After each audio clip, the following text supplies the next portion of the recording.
도대체 왜 열심히 벌고 있는데도 돈이 모이질 않는 걸까요? 경제 이슈를 알면 우리 집 돈의 흐름도 바로잡을 수 있습니다. 누군가 답을 내줬으면 싶은 문제들까지도 믿고 맡길 수 있는 가정경제 전문가들의 속 시원한 해결책을 들어보시죠. 가정경제 속풀이 시간, 매주 화요일 함께하는 경제 사이다.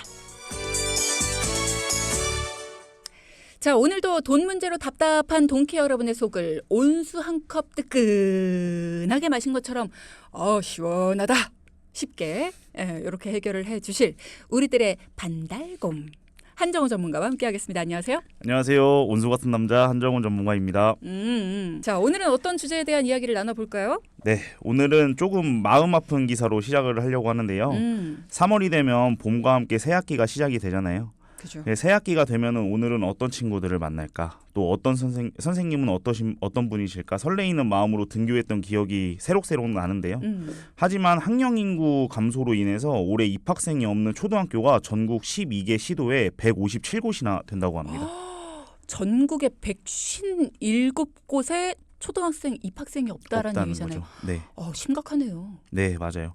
지난해 출산율이 0.72명까지 떨어졌다는 뉴스도 있었는데요. 이 0.72명이라는 숫자가 혼인한 가임기 여성 100명, 그러니까 남녀 200명이 평생 낳는 아이의 숫자가 72명밖에 안 된다는 뜻이거든요. 다른 나라에 비하면 엄청나게 적은 숫자죠. OECD 회원국 평균 출산율이 1.58명인데요. 우리나라는 이에 반도 못 미치는 초저출산국입니다.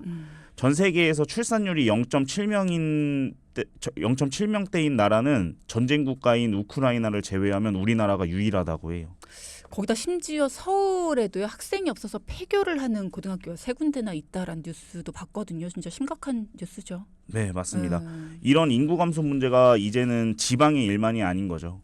그래서 금융감독원도 저출산 대책을 마련하고자 발빠르게 움직이고 있는데요. 금융감독원이 최근 보험 부분 업무 설명회를 개최하고 임산부 대상 실손의료비 보험 보장 기능 강화 방안을 검토하기로 했습니다. 반가운 소식이네요. 네. 근데 임산부를 대상으로 하는 실손의료 보험, 산모가 임신하기 전에 가입을 하는 거잖아요. 네, 그렇죠. 이게 임신 전에. 어떤 한계가 있길래 보장 기능 강화가 필요하다라는 건가요? 기존에 그러니까 임신하지 않았을 때, 심지어 혼인 전에 그러니까 평소 상황일 때 가입한 실손의료비 같은 경우에는 임신과 출산 관련된 질병은 보장하지를 않아요. 예, 그래서 임산부들에게는 큰 걸림돌이 되어 왔었고요. 예를 들어서 불임이나 인공수정 관련 합병증, 그리고 습관성 유산 등 최근 들어 임산부들에게 많이 발생하고 있는데요. 이 때문에 4세대 실손의료비부터는 가입일이 2년 지난 후부터는 이러한 질병들에 대해서 보상이 가능하도록 확대가 되었죠. 많은 부분에서 도움이 좀 될 수 있을 것 같다라는 생각이 들긴 해요. 네. 근데 이것만으로는 산모들의 불안감이 해소될 수 있을까라는 걱정이 좀 되긴 하거든요. 네. 뭐 예를 들어 임신성 당뇨, 임당이라고 부르는 네. 뭐 아니면 임신성 고혈압, 뭐 이런 것들도 많이들 경험을 하시는데 여기에 대한 보상은 실손으로 여전히 해결이 안 되잖아요. 네, 맞아요. 임신성 당뇨나 임신성 고혈압 같은 임신 출산 질환 같은 경우에는 산모 실손을 가입해야만 보상이 되고요. 요즘에는 또 단순 제왕절개 같은 경우에도 일부 보험사에서는 질병수술비 특약에서 또 보상이 가능하지만 실손의료비가 보상 범위에 있어서 가장 넓은 만큼 조금 더 구체적인 방안들이 조금 나오면 좋겠다라는 생각이 들기도 합니다. 그러네요. 네. 그래야만 더 많은 분들이 보장의 사각지대에 놓이지 않고 더 많이 혜택을 받으실 테니까. 네, 맞아요. 금융당국에서도 이런 점들을 대응하기 위해서 이번 업무 설명회에서 임산부들에게 입원, 통원 등 기본적인 진료비를 실손의료비에서 보장하는 대안을 제시했다고 하는데요.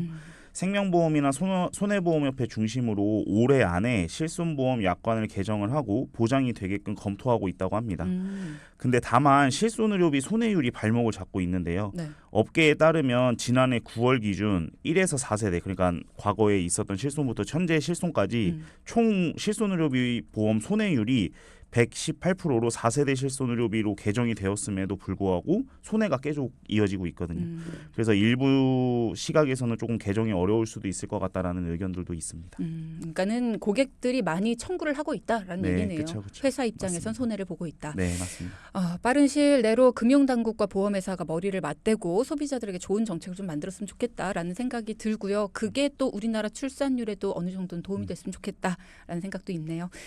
개정되고 나면 제일 먼저 먼저 동키 여러분한테 알려주셔야 됩니다. 그럼요. 당연하죠. 제가 제일 먼저 동기 여러분들께 알려드리도록 하겠습니다. Yeah. 네, 그리고 실제로 지난해 정부와 여당에서도 월 보험료 10만 원 수준인 태아보험의 보험료를 일부 지원하자는 방안이 조금 논의가 됐었는데요. 근데 주무부처인 보건복지부와 논의 끝에 의료비를 차라리 현금으로 지원을 하자라는 방향이 조금 더 실용적으로 판단이 돼서 사실상 실행되지는 않았습니다. 그래서 태아보험의 가입은 개인에게 맡겨두고 보상을 확대하자는 방안으로 방향이 잡히는 것으로 보입니다. 그렇군요. 가입해둔 실손 의료비가 임신 관련 질환에 대해서는 보장이 안 된다라는 거 아마 가입하신 분들은 아실 거예요. 그래서 관련해서 태아보험을 가입을 또 따로 하시는 거고 거기에 이제 산모 실손 의료비 특약이라는 걸 추가해서 가입하시는 분들도 많으시던데 그게 도움이 될까요? 네, 물론 없는 것보다는 도움이 되겠죠. 하지만 산모 실손 특약은 임신 중에 뭐 과다구토라든지 혹은 영양실조 혹은 초기 임신 중 출혈 같은 보험사에서 인정한 임신과 출산과 관련된 질환들만 인정을 받아야지만 보장을 해주거든요. 이 기준도 통상 분만 입원 일수를 넘겨야지만 보상이 가능했고요. 이 통상 분만 입원 일수는 보험사에서 정한 건데요.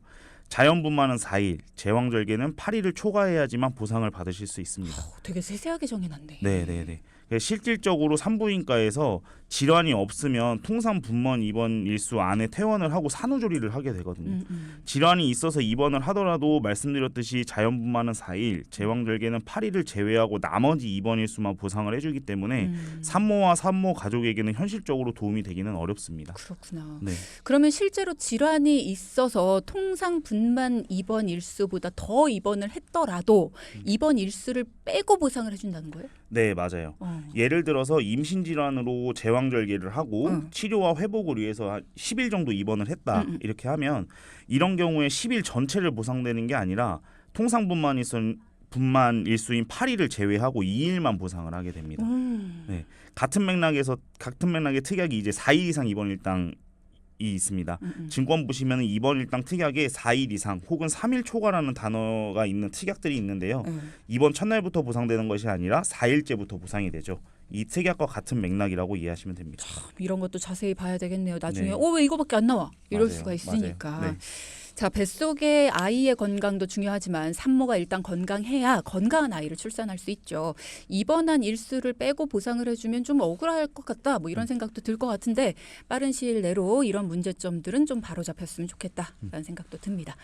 자, 그러면 한정우 전문가께 실제로 상담 받으신 분의 이야기도 들어볼 텐데요. 저희가 방송에 맞게 재구성을 해봤거든요. 지금부터 이 사연 함께 들어보시죠. 저는 결혼한 지 2년 된 30대 여성입니다.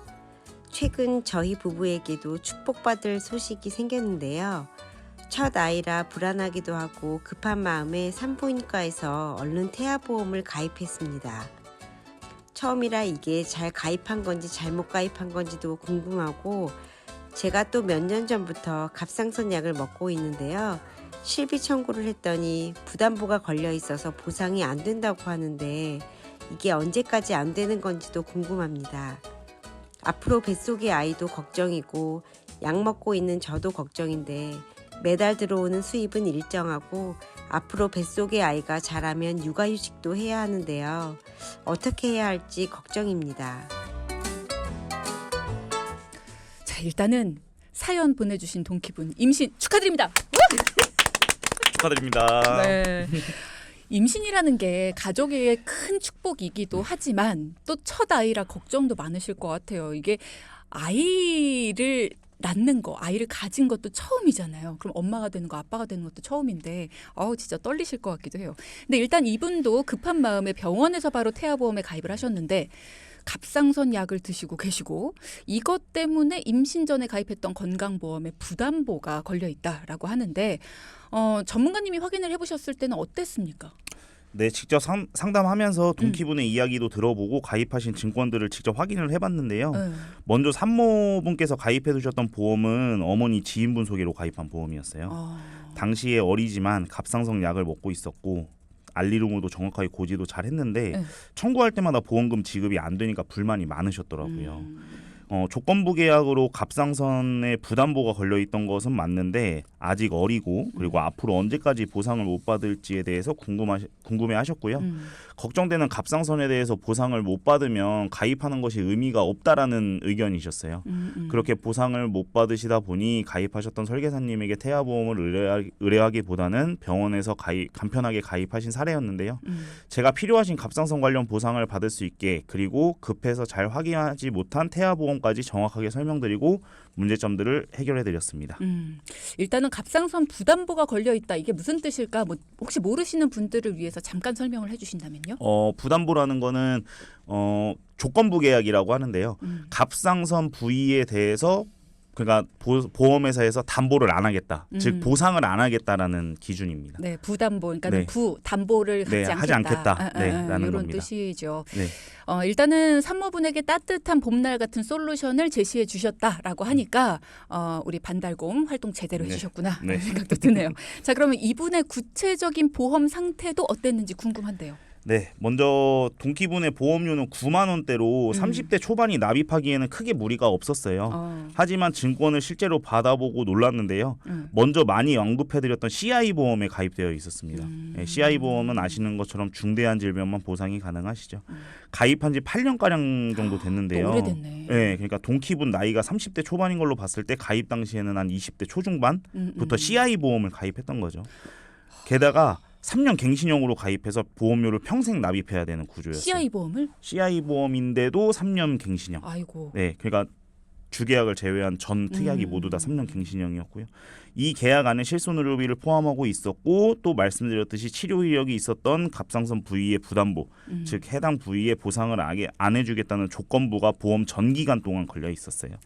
네, 이런 내용을 알고 가입하셨냐고 물어봤는데 동키분의 답변이 더 놀라웠습니다. 네. 앞서 3부에서는요. 동키분의 실제 사연 들어봤습니다. 뱃속 아이의 보험을 걱정하고 계셨고 30대 초반이셨어요. 근데 벌써 8년이나 된 그리고 또 3년 갱신형으로 되어 있는 CI 보험에 가입을 하고 계셨다.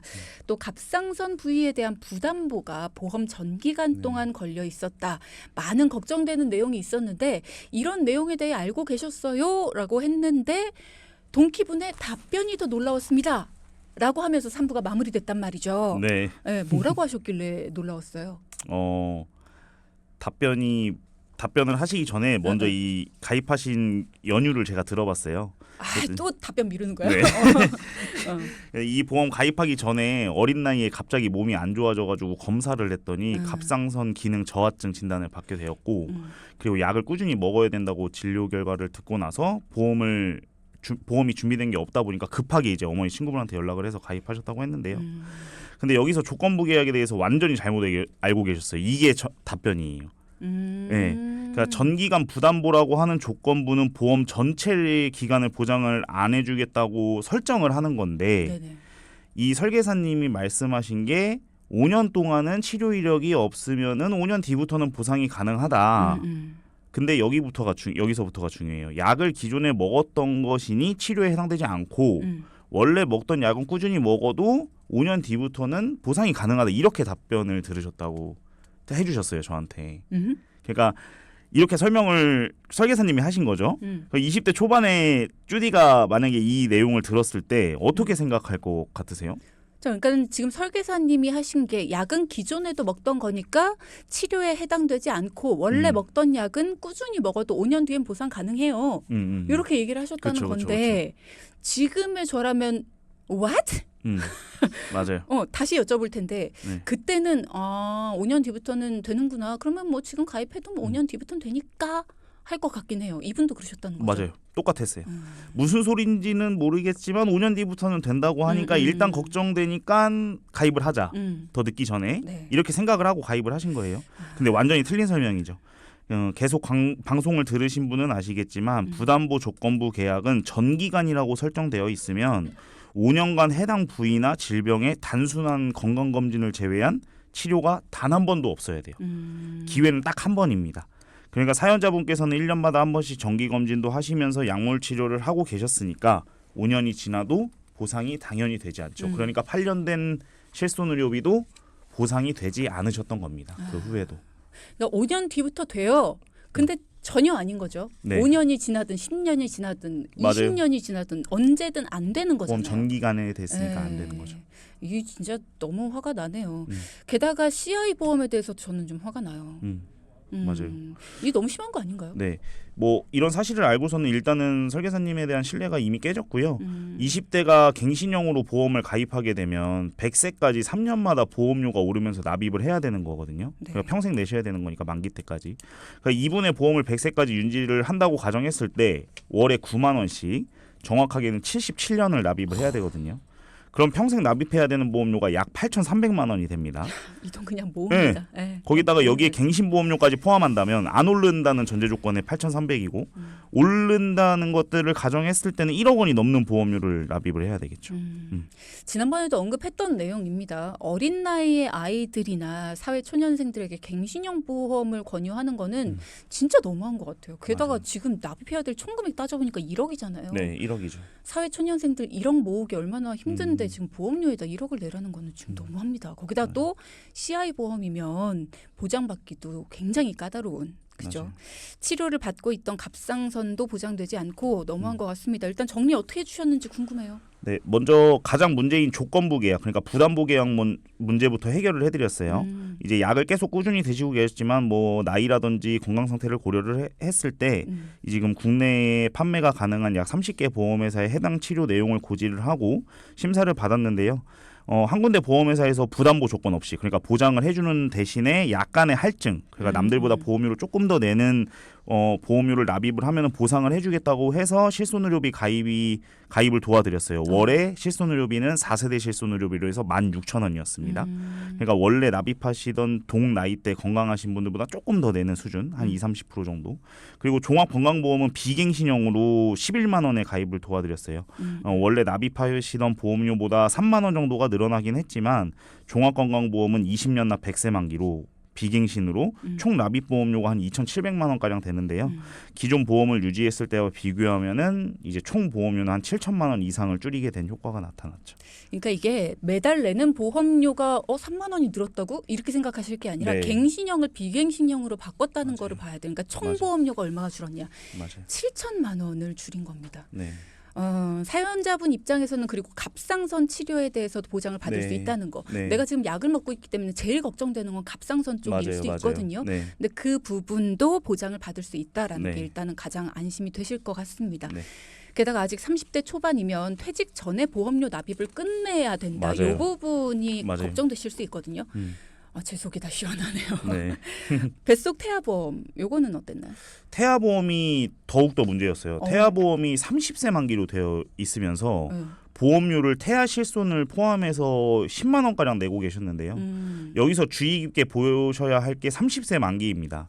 이 30세 만기는 태아가 태어나고 30세까지만 보장을 해주고요. 만기가 되어서 보험이 끝나는 거죠. 그럼 이 아이는 30세가 되면은 보험이 사라지고 다시 가입을 해야 되는 상황이 생기게 되는 거죠. 근데 많은 분들이 생각보다도 태아보험 30세 만기로 많이 많이 가입하시더라고요. 하세요. 네. 네. 이게 왜 그렇게 가입을 하시는지는 모르겠지만 100세 만기가 안 되는 걸로 알고 계시는 분도 많으시더라고요. 네.